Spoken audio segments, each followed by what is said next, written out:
papunta dito. Yung isa, dito. Okay, then go papunta doon sa my fuse. Okay, thermal fuse niya.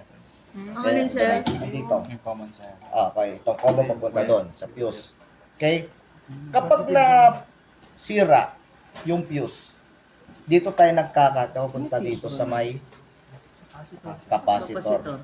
Alin man dito sa capacitor na to, kung dito nyo linagay, ito papunta dito, at yung ikot niya, pabaliktad, Ilipat mo na lang. ilipat mo dito. Yung Elis na. Hindi pa Diba? Kuha nyo. So dito kayo kukuha, papunta dito sa capacitor. Aliman dito. Dito kayo magtatap.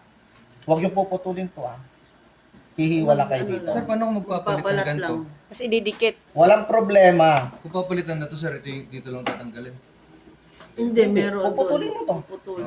Kung ito yung nasira, putulin nyo. Tsaka, idikit nyo ulit. Gabit kayo ng... Pero kailangan nyo ng... Anong lalagay nyo dyan? Electrical tape. Yung kulay itim. Nice, Oo. nice. Ayan. Kasi kapag nagdikit yan, putok na yan. Okay? Hindi siya pwedeng pagdikitin. Oo, bawal. Kasi sunog. Okay. Yun lang.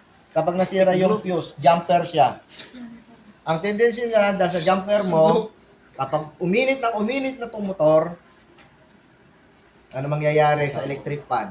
Dahil wala ng fuse, sunog na yan. Masusunog na to, ang mangyayari, sunog na rin pati bahay.